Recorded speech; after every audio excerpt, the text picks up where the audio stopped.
Bonjour et bienvenue, Claire Thor, naturopathe. Je suis vraiment très heureuse d'être avec vous aujourd'hui pour parler d'immunité. Et oui, c'est très important d'avoir une très bonne immunité. Pourquoi? Pour être en pleine forme et pouvoir en fait affronter tout ce que l'on peut avoir au niveau de notre vie. Et surtout ne pas être malade. Alors, on va voir dans cette première vidéo justement qu'est-ce que l'immunité. Alors, c'est quoi? C'est un ensemble donc des cellules, des tissus et des organes qui assurent la défense de notre organisme contre des agents infectieux extérieurs. Donc, très très important ce système immunitaire. Donc ce système, il comprend quoi? Eh bien, il comprend le système lymphatique. Qu'est-ce que le système lymphatique? Qu'est-ce que la lymphe? La lymphe, en fait, pour vous expliquer, lorsque vous faites mal, vous avez donc le sang d'un côté, et l'autre côté, vous avez aussi en fait ce petit liquide qui va être un peu transparent ou un petit peu jaune. Quand vous faites mal, par exemple, au bout d'un moment, ça arrête de saigner. Et pour faire une croûte, par exemple, vous allez avoir cette espèce de liquide en fait qui va se répandre en fait sur votre blessure et qui va après petit à petit en fait se transformer en croûte.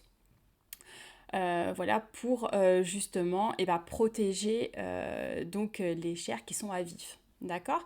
Donc ce système lymphatique, c'est quoi? C'est en fait en relation avec le système sanguin. Ils sont vraiment côte-côte, hein, ils sont vraiment à côté. Et en fait, le système sanguin, donc la circulation sanguine, va correspondre en fait avec le système lymphatique. Et du coup, la lymphe va récupérer tous les déchets du sang. D'accord? Donc si vous mangez bien, que vous êtes en bonne santé, etc., la lymphe, en fait, elle va être bien, il n'y aura pas de souci, elle va pas être engorgée, tout va bien se passer, elle va circuler normalement.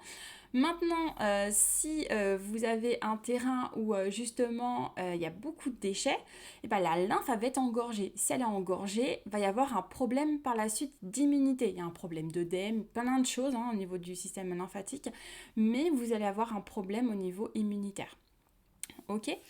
Donc, alors, ce système, donc je vous dis, il comprend le système lymphatique, des cellules de défense aussi, et des différentes molécules donc, que ces cellules sont susceptibles de produire. Ok? Donc, très important. Donc, notre organisme vit avec des bactéries, des virus et des champignons, mais tout le temps, tout le temps, tout le temps.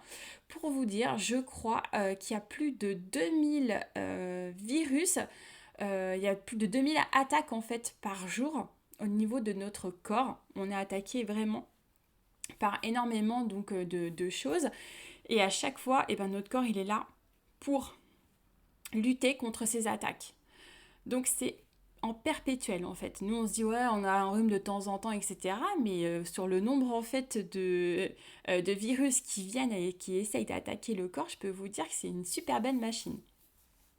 Alors, des exemples de virus que vous pouvez avoir, ça va être par exemple la varicelle. La varicelle est un virus, ça peut être aussi le zona. Le zona, il est plus en fait pour... les personnes qui ont plus de 60 ans ont plus de risques d'avoir des zonas, surtout si elles sont contrariées, d'accord? Une petite contrariété, quelque chose, un choc aussi, un choc émotionnel peut engendrer d'avoir en fait le zona. Et généralement, les personnes qui ont déjà eu un zona, d'accord, c'est lié au stress, hein, ça peut être lié aussi à ça.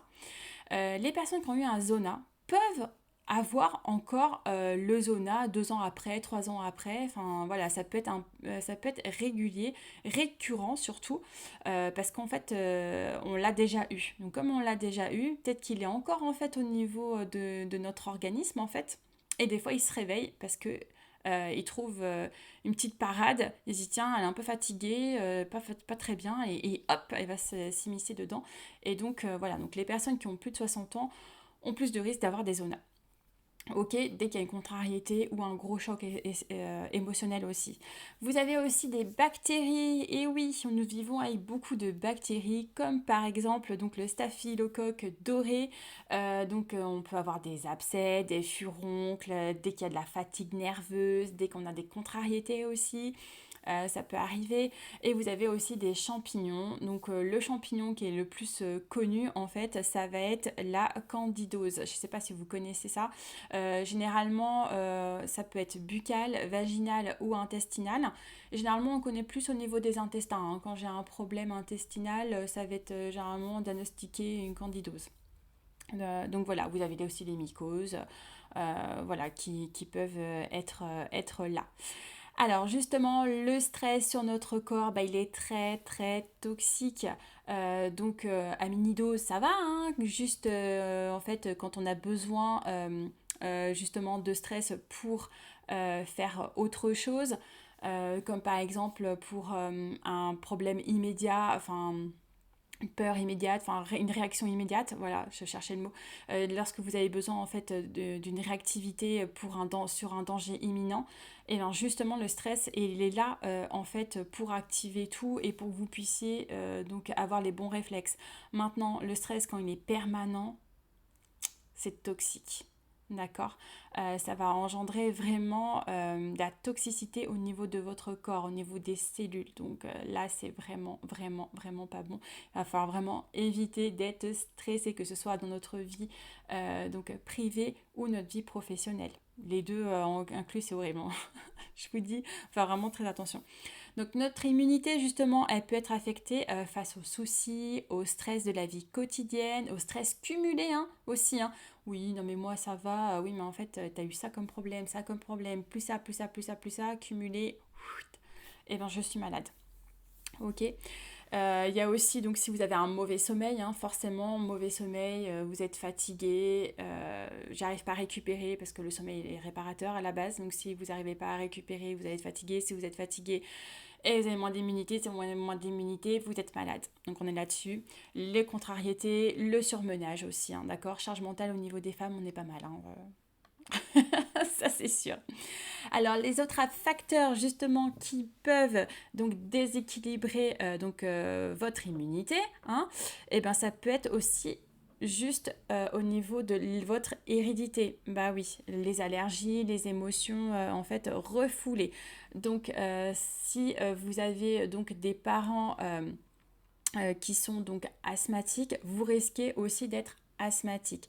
Maintenant, si vous avez des parents qui sont asthmatiques, qui ont une hygiène de vie spécifique et que vous êtes asthmatique et que vous refaites en fait que vous avez une autre hygiène de vie, et bien peut-être que vous serez plus asthmatique. Il y a ça aussi. Il faut en prendre et en laisser, mais il y a quand même le terrain donc de l'hérédité.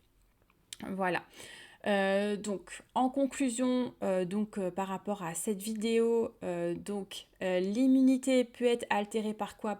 Par votre hérédité, d'accord?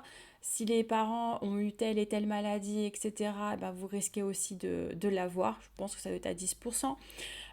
Votre alimentation, hein. Forcément, si vous avez une mauvaise alimentation, que vous ne mangez pas assez, que vous n'avez pas une alimentation équilibrée, que vous ne mangez pas assez d'oméga 3, que vous êtes trop sur en fait des mauvaises graisses, oui, parce que le gras c'est bon, mais pas tout, hein. Je vous expliquerai un petit peu dans les prochaines vidéos. Donc attention à votre alimentation, attention aussi au stress, hein. Je vous l'ai dit, le stress très oxydatif au niveau de notre corps. Et puis aussi très très très important, si vous avez un mauvais microbiote. C'est quoi un microbiote? C'est au niveau intestinal, d'accord? On a aussi des bactéries au niveau de l'intestin. Si vous avez des mauvaises bactéries, ça va pas bien marcher. Et du coup, vous allez être malade et ça va être comme si c'était un panier percé et en fait, toutes les maladies vont arriver. Ok, donc il faut vraiment faire attention à votre intestin. Et bien sûr, donc dernier point très important au niveau de l'immunité, ça va être le déséquilibre émotionnel. On n'en parle pas assez et je trouve que c'est très important donc de mettre le doigt dessus parce que voilà, si on n'est pas équilibré émotionnellement, il va y avoir des problèmes. D'accord? Donc il suffit, même si vous avez une bonne hygiène de vie, si vous n'arrivez pas à gérer vos émotions, qu'il y a un problème au niveau émotionnel, forcément vous allez avoir une mauvaise immunité ou une immunité que vous ne devriez pas avoir en fait. D'accord? Donc faites attention surtout à vos émotions.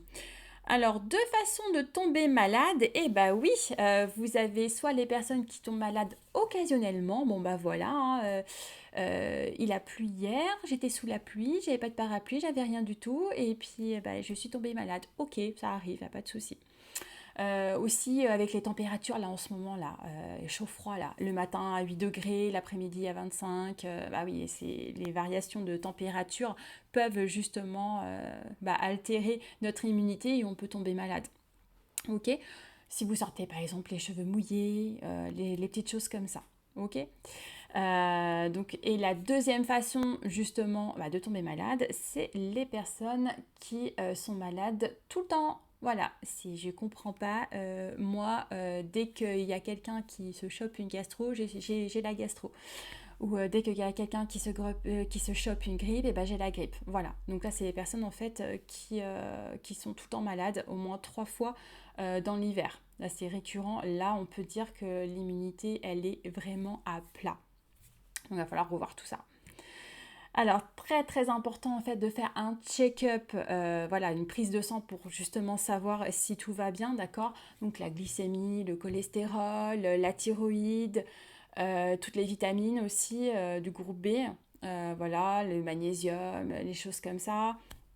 Le fer aussi très important, la vitamine C, la vitamine D, sachant que nous sommes tous carencés en vitamine D, surtout les personnes qui habitent en région parisienne. Il n'y a pas assez de soleil, donc vous avez beau essayer d'être à la lumière, au niveau du soleil, il n'y a pas assez, donc il faut absolument vous complémenter en vitamine D de septembre jusqu'à à peu près avril-mai. Hein, ça va dépendre, mais ouais, jusqu'à avril au moins. D'accord? Donc très important de pouvoir vous complémenter au niveau des vitamines D. C'est terminé pour cette première vidéo. J'espère que vous avez appris plein de choses et on se retrouve donc pour la prochaine vidéo où là je vais vous parler plus en détail sur le stress oxydatif. À bientôt!